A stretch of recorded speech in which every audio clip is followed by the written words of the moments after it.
নমস্কার বন্ধুরা, আমার ছোট্ট ইউটিউব চ্যানেল আর ডেলি জিকেতে তোমাদের সবাইকে স্বাগত। আশা করি ভালো আছো সবাই।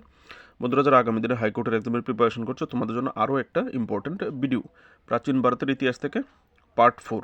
আজকের ভিডিওর যে টপিক হচ্ছে মৌর্য বংশ নিয়ে জিকে। ঠিক আছে, খুবই ইম্পর্টেন্ট জিকে, যেগুলি প্রিভিয়াস ইয়ারে ত্রিপুরা হাইকোর্টের এক্সামে জিজ্ঞেস করেছে। এখানে একটা কোশ্চেন আছে যেটা প্রিভিয়াস ইয়ারে 2021 সালে জিজ্ঞেস করেছে। তো কোশ্চেন ভিডিওর মাঝখানে বলে দেবো কোন কোশ্চেনটা জিজ্ঞেস করেছিল। সময়কালটা হচ্ছে খ্রিস্টপূর্ব 322 থেকে 185 খ্রিস্টপূর্ব। ঠিক আছে, চলো দেখে নিই কোশ্চেনগুলি। চ্যানেলে নতুন হয়ে থাকলে অবশ্যই সাবস্ক্রাইব করে সাপোর্ট করবে বেটার এক্সাম প্রিপারেশনের জন্য। আর যদি সহৃদয় কেউ থেকে থাকো তাহলে ভিডিওটাকে একটা লাইক করে অবশ্যই শেয়ার করবে নিজের বন্ধু বান্ধবের সঙ্গে। বন্ধুরা, আজকে হচ্ছে ক্লাস নাম্বার 53। বেরি একটা ইম্পর্টেন্ট কোশ্চেন দিয়ে কোশ্চেনটা শুরু করছি। মৌর্য বংশের প্রতিষ্ঠাতাকে, খুবই ইম্পর্টেন্ট একটা কোশ্চেন তোমাদের গ্রুপ ডির এক্সামের জন্য। তো এখানে আনসারটা হবে চন্দ্রগুপ্ত মৌর্য। ঠিক আছে, বা চন্দ্রগুপ্ত মৌর্য, মৌর্য বংশের প্রতিষ্ঠাতা। চন্দ্রগুপ্ত মৌর্য প্রাচীন ভারতের ইতিহাসে মৌর্য বংশের একজন ইম্পর্টেন্ট কিং, কোশ্চেন পেপারে প্রায়ই রাখে। ঠিক আছে, কবে তিনি প্রতিষ্ঠা করেছিলেন মৌর্য সাম্রাজ্য?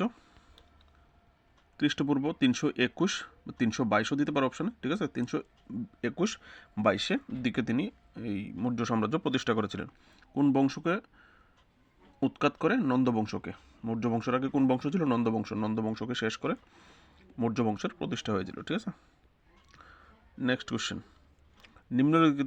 নিম্নলিখিতদের মধ্যে কার নাম দেবনামা পিয়দাসী ছিল? ঠিক আছে, এখানে 4 জন কিং দেওয়া হয়েছে, যাদের মধ্যে কার নাম দেবনামা পিয়দাসী ছিল অপর নাম। এখানে আনসারটা হবে কিং অশোকা। ঠিক আছে, সম্রাট অশোকের আরেক নাম দেবনামা পিয়দাসী ছিল। ঠিক আছে, এখান থেকে দেবনামা পিয়দাসীর অর্থ দেখে নেবে। নেক্সট কোশ্চেন, বেরি একটা ইম্পর্টেন্ট কোশ্চেন কম্পিটিটিভ এক্সামের জন্য। ঠিক আছে, চন্দ্রগুপ্ত মৌর্যের বিখ্যাত শিক্ষক চাণক্য। ঠিক আছে, চাণক্য নিম্নলিখিত কোন শিক্ষা কেন্দ্রের সাথে যুক্ত ছিল, বা চাণক্য কোন বিশ্ববিদ্যালয়ের সঙ্গে যুক্ত ছিল? এখানে আনসারটা হবে অপশান এ, তক্ষশিলা। বাংলায় যদি হয় তাহলে তক্ষশিলা। ঠিক আছে, তক্ষশিলা বর্তমানে কোথায় অবস্থিত? পাকিস্তানে। এরকমও কিন্তু একটা কোশ্চেন হয়, আমি প্রিভিয়াস যে ভিডিওগুলো করেছি এনসিয়েন্ট ইন্ডিয়ার, এখানে বলে দিয়েছি। Next question, which dynasty did ampere Ashoka belong to? সম্রাট অশোক কোন রাজবংশের ছিলেন? ভেরি একটা ইম্পর্টেন্ট কোশ্চেন। সম্রাট অশোক প্রাচীন ভারতের ইতিহাসে একজন ইম্পর্টেন্ট কিং। ঠিক আছে, ওনাকে নিয়েও কিন্তু কোশ্চেন করে। তো সম্রাট অশোক ছিলেন মৌর্য বংশের। মৌর্য বংশের। নেক্সট কোশ্চেন, সম্রাট অশোক ছিলেন তৃতীয় কিং সম্ভবত। ঠিক আছে, ভারতের নিম্নলিখিত ঐতিহাসিক ব্যক্তিদের মধ্যে কে বিষ্ণুগুপ্ত নামে পরিচিত ছিল? ঠিক আছে, এখানে 4 জনের নাম আছে, বিলহানা, কালিদাস, পতঞ্জলি, চাণক্য। এর মধ্যে কার নাম বিষ্ণুগুপ্তও ছিল, বা কাকে বিষ্ণুগুপ্ত নামেও ডাকা হয়? তো এখানে আনসারটা হবে অপশান ডি, চাণক্য। চাণক্য, চাণক্য, কৌটিল্য, বিষ্ণুগুপ্ত একই ব্যক্তি, মনে রাখবে। ঠিক আছে, বা এখানে বিষ্ণুগুপ্ত না যদি বলে নিম্নলিখিত কার নাম কৌটিল্য, তাহলে চাণক্য। ঠিক আছে, চাণক্য, বিষ্ণুগুপ্ত, কৌটিল্য একই ব্যক্তি। নেক্সট কোশ্চেন, নিচের কোন রাজবংশটি ভারতের প্রাচীনতম রাজবংশ? এই কোশ্চেনটি জিজ্ঞেস করা হয়েছিল 2021-এর ডিএডব্লিউ এক্সামে। ঠিক আছে, ভেরি একটা ইম্পর্টেন্ট কোশ্চেন। মৌর্য, গুপ্ত, কুষাণ এবং ক্যানবা সেম অপশান ছিল কোশ্চেন পেপারে। তো এখানে আনসারটা হবে অপশান এ, মৌর্য বংশ প্রাচীন রাজবংশ ভারতবর্ষের। নেক্সট কোশ্চেন, চন্দ্রগুপ্ত মৌর্যের দরবারে গ্রিক শাসক সেলুকাস নিকেতর কাকে রাষ্ট্রদূত হিসেবে প্রেরণ করেছিলেন?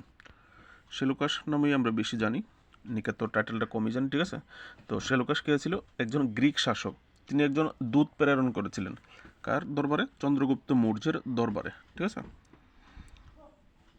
To the court of Chandragupta Maurya. তো যে দূতকে প্রেরণ করেছে সেই দূত কে ছিলেন? এখানে আনসারটা হবে অপশন বি, মেগাস্তিনিস।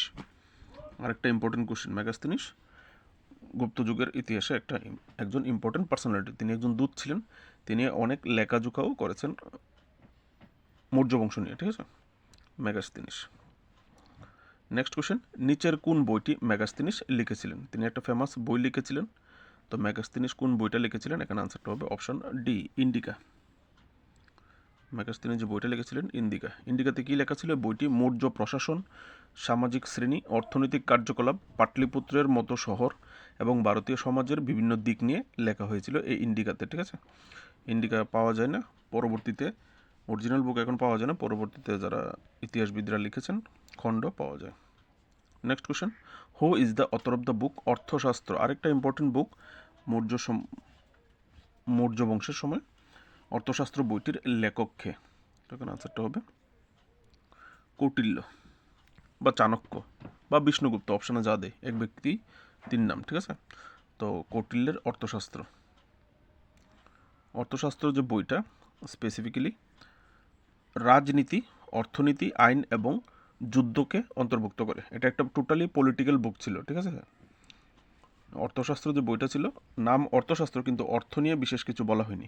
এখানে শুধু রাজ্য কিভাবে পরিচালনা করা হবে, পলিটিক্যাল যে রীতিনীতি, এগুলিই কিন্তু বলা হয়েছে এই বইটাতে, ঠিক আছে? নেক্সট কোশ্চেন, আরেকটা very very important book, who was the writer of মুদ্রা রাক্ষসা বা মুদ্রা রাক্ষসের লেখককে? আরেকটা ইম্পর্টেন্ট বুক মৌর্য পিরিয়ডের সময়, ঠিক আছে? তো মুদ্রা রাক্ষস বইটি কে লিখেছেন? এখানে আনসারটা হবে অপশন এ, বিশাখ দত্ত, ঠিক আছে? এখানে ডিটেলসটা আছে, আনসারটা হচ্ছে বিশাখ দত্ত। এটি একটি ঐতিহাসিক নাটক যা চন্দ্রগুপ্ত মৌর্যের সিংহাসনে আরোহণের কাহিনী নিয়ে রচিত এবং রাজনৈতিক কৌশল ও কূটনীতিকে কেন্দ্র করে লেখা হয়েছে। তো এই ছিল আজকের কোশ্চেনগুলি। ভালো লাগলে অবশ্যই লাইক করবে, সহৃদয় হয়ে থাকলে ভিডিওটাকে হাইপ করে এগিয়ে যেতে সাহায্য করবে। দেখা হচ্ছে নেক্সট ভিডিওতে। পরবর্তী ভিডিওর জন্য অবশ্যই সাবস্ক্রাইব করে বেল আইকন প্রেস করে রাখবে। নমস্কার।